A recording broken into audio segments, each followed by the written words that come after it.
interesó mucho la forma de ver de los artistas visuales.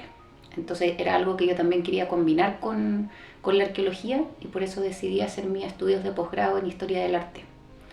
No para dedicarme a la historia del arte, sino que para poder pensar la arqueología o problemas arqueológicos desde otra dirección.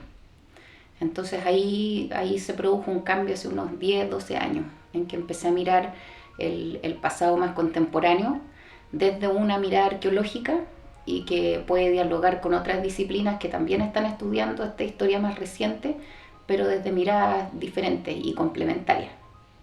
Ahí me contaron de estos campamentos periféricos que habían encontrado en el medio de la nada, en los extramuros de las oficinas salitreras que hacíamos siempre el foco de atención desde la historiografía. Entonces fue muy interesante ver que arqueológicamente se había descubierto, entre comillas, una parte desconocida desde el punto de vista de la historia oficial y del registro escrito de la historia del salitre. Entonces, ahí decidí hacer mi primer proyecto de investigación sobre estos campamentos periféricos de la salitrera. Y ahí San Pedro de Atacama comenzó a salir como un punto importante para la industria salitrera. Entonces ahí pensamos por qué no irnos a San Pedro y ver en el oasis qué estaba pasando en este proceso de la llegada del capitalismo industrial a través del salitre y luego con la gran minería del cobre. Y más nosotros vamos a llegar a una parte que se llama Tambillo, pero si uno sigue más allá es donde está el caserío de Catalpa, con gente que vive. Lo que pasa es que acá es más que mantienen chacras que de vivir permanentemente.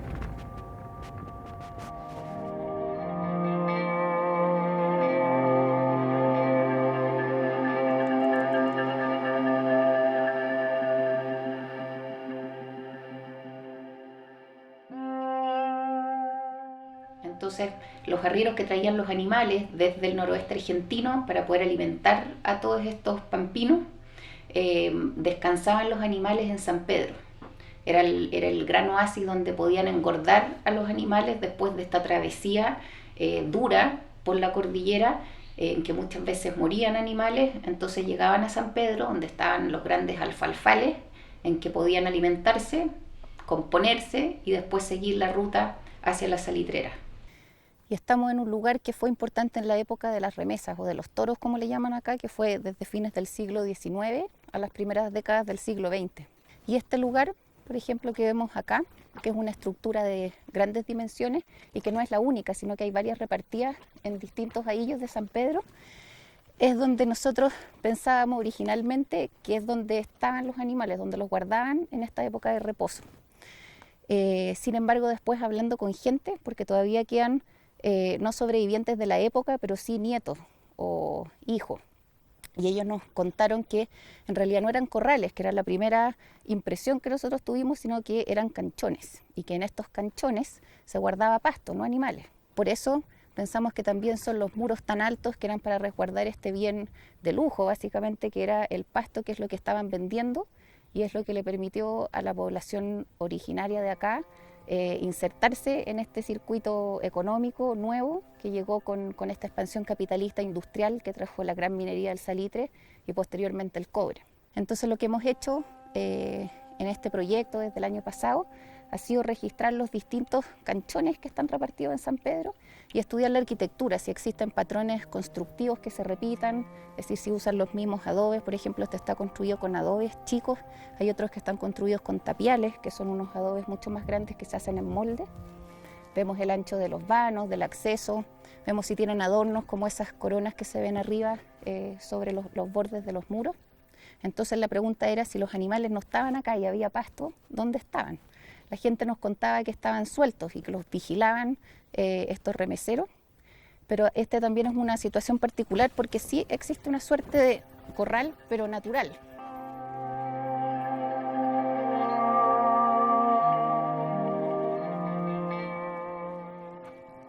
Aquí es particular porque la topografía contribuye, estando pegados a estos cerros, a esta cordillera de la sal, que si se fijan hay unas pequeñas pircas entre la estructura de este canchón Después por allá hay otros muritos arriba, en los extremos, y en el fondo aprovecharon la topografía que hace un encierro, como una encerrona natural, donde estaban los animales, según nos han contado las personas que tienen recuerdos de este canchón en tiempos activos. Y luego, acá también está cerrado, esta conjunción del canchón más el corral, la casa del cuidador, se unen con otra residencia más grande donde hay dormitorios, cocina, que probablemente se congregaban varios de estos remeseros.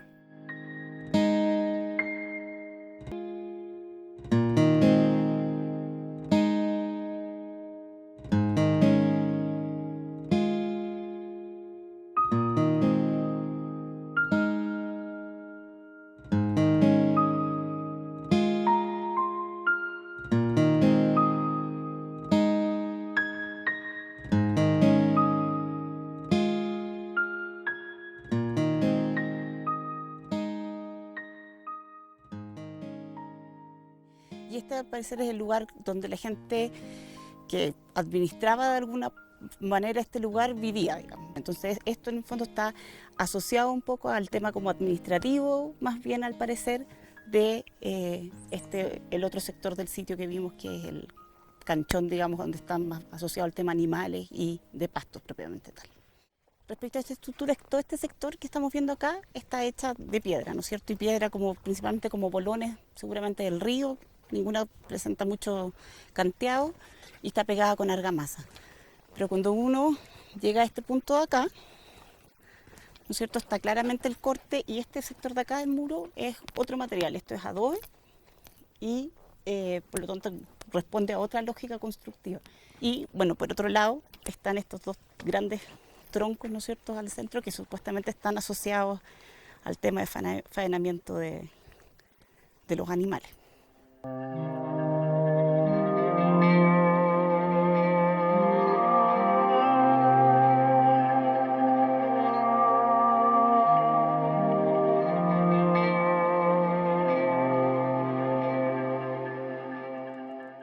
Y luego se conducía esta gran masa de animales por ahí, por una zona más estrecha, a la ruta por donde subían esta cordillera.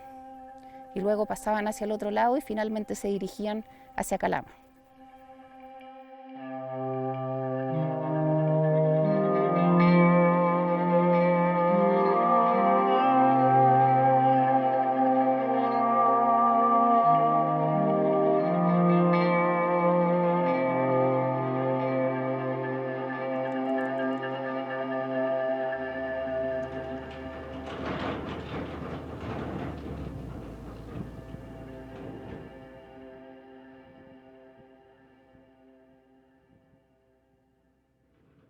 Hemos ido de a poco y empezamos con el arrieraje, que es lo más antiguo. Entonces ahí el testimonio es más frágil porque los recuerdos provienen de un recuerdo de infancia. Entonces esos recuerdos son bien borrosos.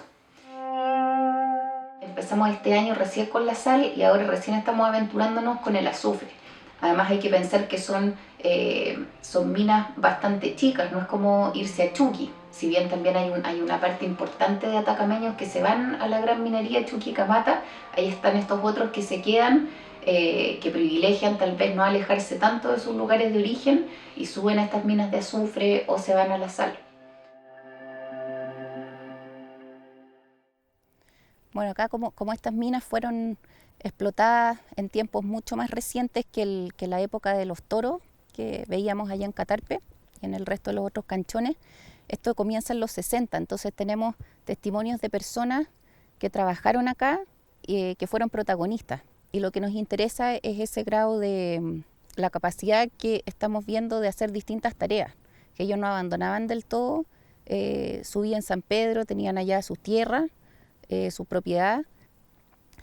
Entonces venían por temporada, que se quedaban acá, ocasionalmente iban a buscar alimentos, latas de conserva, carne, etcétera.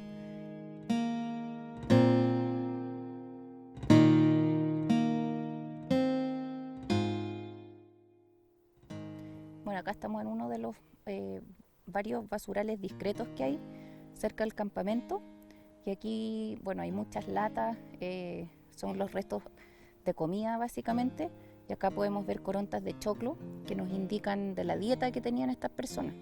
Entonces también, como hablábamos antes, tenían una relación permanente con San Pedro para poder aprovisionarse de estos alimentos. Este es un medio completamente inhóspito en términos de posibilidad de hacer crecer algo. Entonces tenían que traerlo.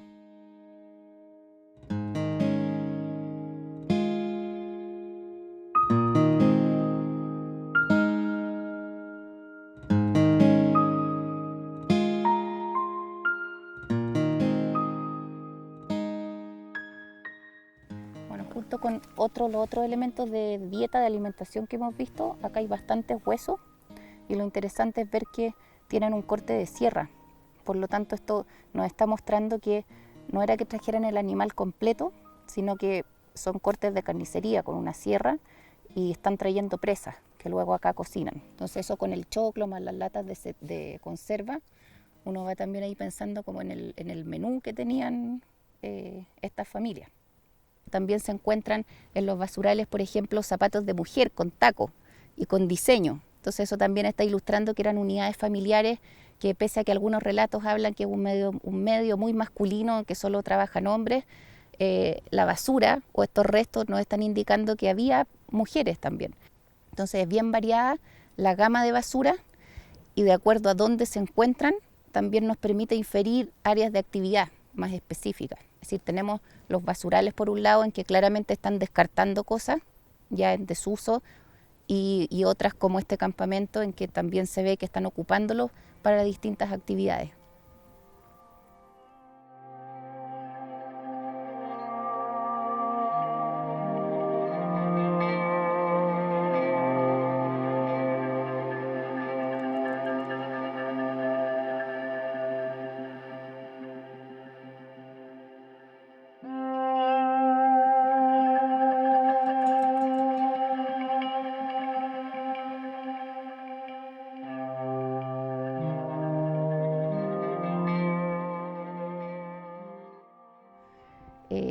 Pero también nos interesa esa relación de que pasaron a veces por distintas minas o que luego llegaron empresarios que compraron distintas minas y que aparentemente se fueron acoplando o que se iba copiando la sal que se extraía en distintas minas de menor tamaño en esta grande Crisanta que es la con características más industriales.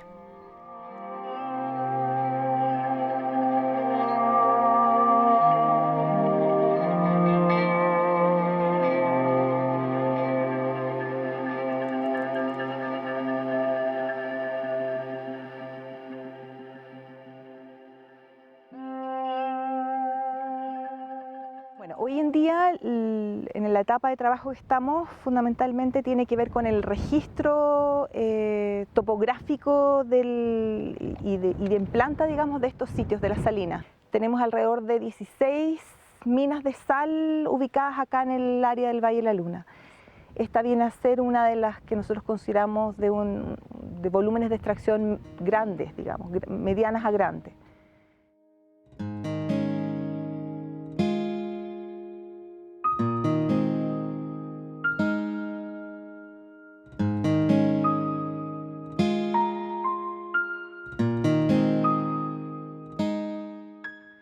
La forma de construcción generalmente que se ocupaba en casi todas las minas de este sector, las minas de sal, tiene que ver con materiales locales, materiales que se encontraban acá mismo. Por lo tanto, ocupaban la misma sal, que la canteaban y generaban bloques y los ocupaban como piedras, en el fondo como rocas superpuestas una sobre otra.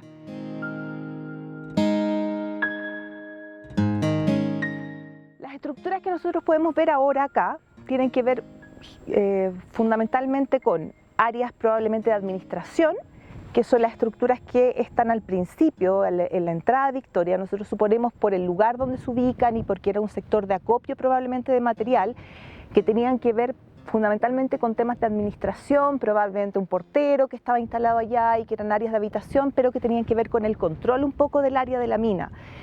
Este sector de acá es un sector más doméstico, probablemente, un sector donde habitaba la gente. De hecho tenemos restos de lo que podría ser, o evidencia de lo que podría ser acá mismo, digamos, un horno de barro que probablemente tenía que ver con el consumo alimenticio. Al frente del sector de allá tenemos un sector de cocina propiamente tal. Y esta, que la construcción que nosotros vemos acá, es una fragua.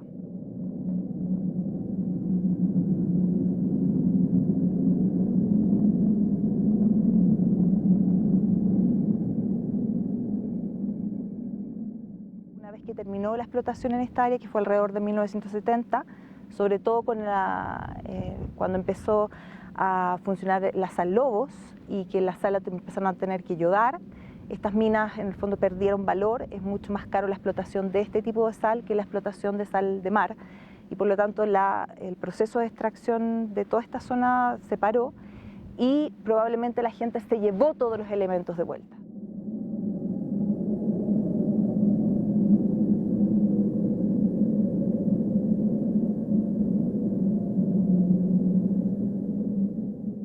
Este proyecto, a través de esta investigación, nos va a permitir a nosotros como asociación complementar también la investigación que nosotros tenemos, porque queremos recrear un campamento minero como museo de sitio minero. Entonces, con esto queremos con ello ponerlo en valor, y así también para nuestras futuras generaciones, y también estos atractivos como Valle de la Luna, que no solamente son formaciones geológicas y geomorfológicas únicas a nivel mundial, sino que también hay todo un pasado que está oculto, que tiene que ver con la minería mediante la extracción de la sal de roca.